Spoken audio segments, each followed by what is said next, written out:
Sejak kalian nge-reaction video Itu tadi udah gue kasih bukti chatnya. itu masih ada. Chat lu masih tanggal 16 September. Lu bilang sendiri orang-orang yang ngerti video kita ya 13 orang akan diganggu dan 13 hari 13 hari akan diganggu dan 13 hari dan 13 orang ada yang lu lindungin. Kenapa lu nggak ngelindungin? Culik neng dong.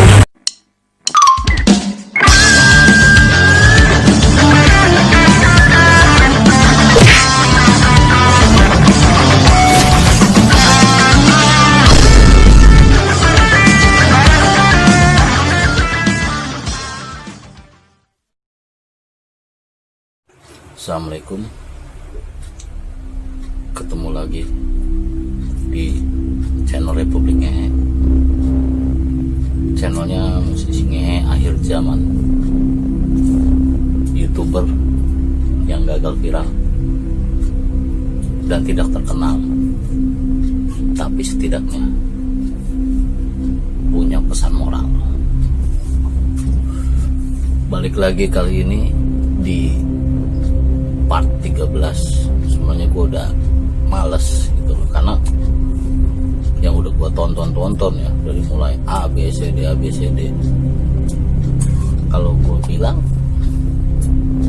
nggak ada yang trending amat gitu. Kalau bagi si Cuisin mungkin dia trending karena melewati di angka 1 juta, dan sebelumnya juga dia tayangan dia kurang dari 1 juta gitu. Dan Panji pun banyak viewernya turun ketika membahas ini, sedikit agak naik tapi tidak trending amat gitu. Karena ketika gua ke YouTube gua lihat yang trending apa ada gitu. Oke, pesan gua cuma satu, ketika trending, kalau Panji gua tahu paham, yang lain ya, ketika trending dan lo orang dapat rezeki, silakan berbagi. Itu pesan moral pertama dari gua. Oke, jangan bisa berkonspirasi tapi tidak bisa saling berbagi. Hayang ngopi. Dodi. Bisa aja ini konspirasi, drama yang dibuat-buat, ya benar gak? Kalau misalkan seperti itu, betul? Karena kita satu geng yang memang udah lama kenal. Nah, sekarang gue mau tanya, udah banyak belum? Kemarin ada orang Jakarta juga kreator apa? Pokoknya gue tuh gak kenal dia sih sebenarnya, cuma karena gue respect, akhirnya kemarin tuh gue undang buat kesini. Cuma kan lo tahu sendiri kalau ke rumah, kalau emang orang yang emang baru kenal kayak gitu kan nunggu jadwal. Maksudnya nunggu jadwal ya gue kasih jadwal dulu, baru kan gitu loh kan. Dia bisa kesini bukan apa-apa sih gitu loh. Kalau kan kasihan ya kalau bisa kasih ke Arkau nya apa syuting, ada kayak tadi siang kan ada syuting tuh. Nah pasti dicuekin tuh kalau Arkau, Ijal, Tulus dan lain-lain mah kan biasanya nyatanya maksudnya kan gua syuting ya gua syuting sendiri gitu kan, nggak harus sama gua terus. Tapi kan kalau mereka harus ditemenin karena kan tamu. Nah itu juga sama yang orang Jakarta yang kemarin dia orang itu dia keren naik gitu. Gua nggak enak juga sih gitu, maksudnya dia salah juga, maksudnya kalau misalnya mau kesini tuh kabarin dulu gitu loh. Jadi kan gua juga bisa ngasih tahu nih gua lagi sibuk atau enggak. Di video opening jelas-jelas itu udah dilihat lah ya, 13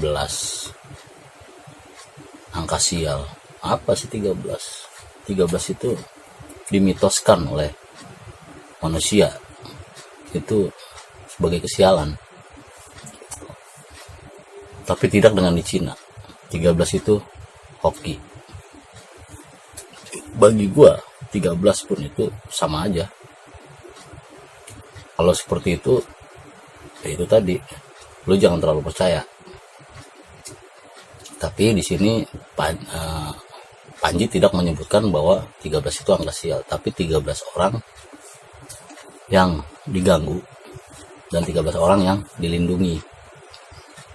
Secara gue udah datang ke sana, ya kan, Dan gue pulang banyak komen juga, ngikutin gue lah apa segala macam. Nyatanya aman, gue nggak ada apa-apa, nggak ada menemukan hal-hal yang aneh.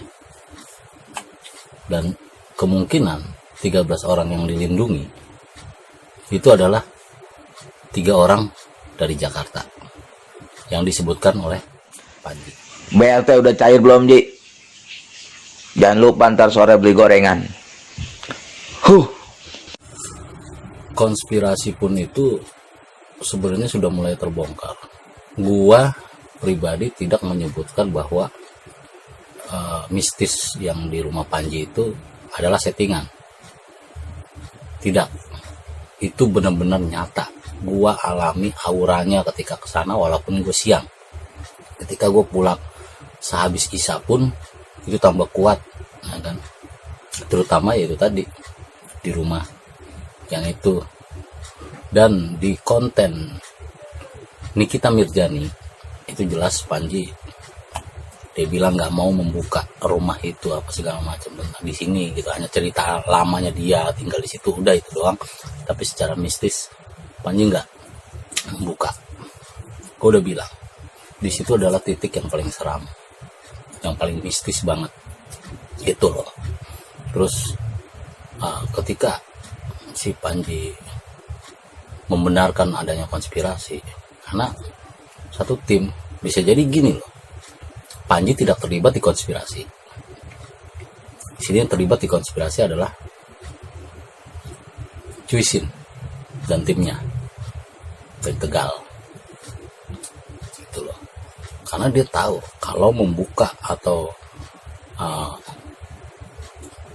menaikkan konten perihal mistis di Black House ini segala macam, ini akan laris. Salah satu contoh Ujang Bustomi, ya kan? Dengan tayangannya seperti itu, wow, viewernya banyak. Ikan peda makan kawat.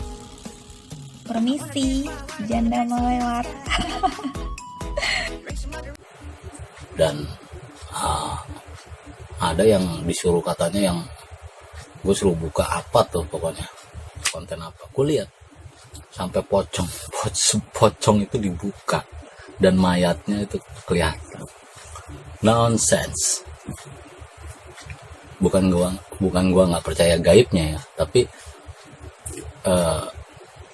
tayangannya atau adegannya ketika pocong itu dibopong, dijatuhkan dan ditaruh di tanah, terus dibuka kafannya dan terlihat mayatnya yang sudah membusuk apa segala macam, tapi utuh, itu terlihat utuh. Ingat berapa hari setelah dikubur, berapa bulan setelah dikubur, itu pocongnya yakin pocong baru seminggu. Berarti kalau pocong baru seminggu dengan bentuknya seperti itu, ya berarti itu harus disiksa. Ingat, ini bukan pocong yang di rumah Panji, tapi dilihat di konten lain. Gue disuruh lihat, gue lihat. Salah satu yang gue lihat adalah membuka pocong. Itu kita yang kasar, membuka yang halus seperti itu. Kalau mau ngambil begini ya itu gue masih agak sedikit percaya. Tapi kalau pocong itu ditidurin terus dibuka itu, dan Dani Darko juga dengan tak kasat matanya, dengan Marsianya, dan terakhir ya itu tadi, gue nggak mau panjang-panjang, pengennya bang bikin dong bang sampai 1 jam, buset, gue bikin 15 menit aja atau 10 menit aja, itu rata-rata tontonan itu 4 menit, cuman 4 menit rata-rata tontonan. Itu kan terbukti penyampaian gue nggak ditonton secara utuh. Jadi netizen ya barbar kalau kata Cuisin, kalau kata gue ya kurang ngehe gitu loh. Dan akhirnya ada yang komen, udahlah bang, jangan dibahas soal Panji, kasihan. Maksud gue kasihan kan, gue nggak menjatuhkan Panji di sini, justru gue malah ada di pihak Panji. Salah satu contoh gue ada di pihak Panji ketika gue nonton tayangannya Itu. Jadi sudah gue katakan. Bau darah. Darah. Darah itu. Darah itu. Darah. Pemujaan.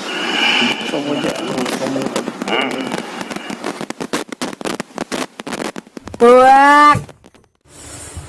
gue kurang setuju dengan ya dia secara tempat dia ada di sekitar lingkungan Panji atau dekat rumahnya lah, satu kampung lah, dan Panji pun kenal katanya. Tapi kok kenapa terakhir kesini gitu loh, ketika sudah pada selesai, sudah melewati 13 hari kata si Panji dari tanggal 16. Nah itu kok baru datang. Dan di sini ada adegan yang gua berpotensi menjadi fitnah. Jadi di sini gua sengaja bikin biar netizen atau yang menonton channel tersebut dan juga channel gua bisa diartikan ini penjelasan. Jadi jangan lu ambil yang adegan itu. Jadi adegan itu saya mencium darah pemujaan di situ ya, di Black House, darah pemujaan. Gue juga sebenarnya dengan tim gue yang dari Jakarta itu ada satu kecurigaan ke situ, tapi gue bilang enggak, jangan dulu dong, jangan dulu gitu kan. Akhirnya ketika gue nonton itu, gue kaget, ya kan, alam semesta TV apa tuh pokoknya. Gue kaget karena di situ dia mencium darah pemujaan. Itu yang takut diartikulasikan dengan para netizen itu negatif si Panji. Nanti takutnya dibilang Panji muja itu. Jadi jangan diambil itu yang kesurupan itu segala macam, itu bohong.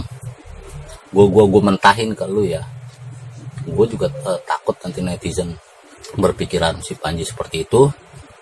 Akhirnya gue bilang kalau yang kesurupan itu bohong. Menurut gue bohong. Kenapa di situ yang nggak kesurupannya si Panji aja disurupin? Medianya Panji aja. Kenapa orang lain? Itu satu itu doang yang harus lu pikirin. Kenapa nggak Panji? Gitu. Wah, yakin kok makhluk itu ada di situ, bener ada gitu. Dan terakhir Ki Pranaleu, gua udah mengikuti juga Ki Pranaleu dengan aksi-aksinya apa segala macam. Ini masih sebatas kewajaran, sama seperti anak Cike, Mbah Mijan, ini masih wajar gitu segala macam. Dan salah satu tim gua itu yang gendut ya, Beng Dut, itu pernah jadi timnya Ki Pranaleu. Jadi kita tahu tadinya gue mau ajak dia nih sedikit, kita ngomong-ngomong, ngobrol-ngobrol ya kan segala macam, tapi dia berhalangan, nggak bisa. Sementara gue harus naikin 13 ini biar utang-utang gue terbayar gitu. Jadi pesan gue untuk yang pesan moral gue terakhir dari konten ini, setelah di depan tadi udah dibuka pesan moral, ini pesan moral terakhir khusus untuk netizen lu orang. Jangan menelan sebuah informasi atau sebuah tayangan itu dengan bulat gitu loh, dengan pemikiran lu sendiri. Jadi harus ya lu telaah sebagai netizen pintar, jangan menjadi netizen bodoh gitu. Terus kedua, di atas langit itu masih ada langit. Ingat, mungkin lu nggak tahu gua kayak begini. Ah, siapa sih, kan emang belum kenal gitu loh. Karena gua tidak menyuguhkan tayangan-tayangan yang seperti mereka yang gua ngeluarin kesaktian apalah bla bla bla bla bla bla gitu loh. Tapi setidaknya ingat, di atas langit masih ada langit gitu. Jadi di antara orang-orang pintar tersebut masih ada orang yang lebih pintar, karena langit itu ada 7 tingkatan. Cuma gue di sini memposisikan diri gue langit yang paling rendah aja, nggak mau gue ada di langit ke-7 karena memang posisi gue di situ gitu. Terus ke terakhir,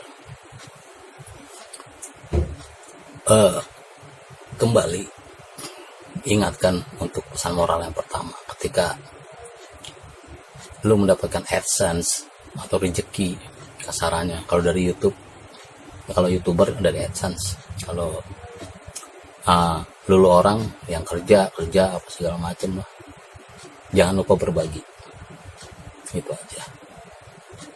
Assalamualaikum warahmatullahi wabarakatuh. Sampai ketemu lagi. Silahkan di komen.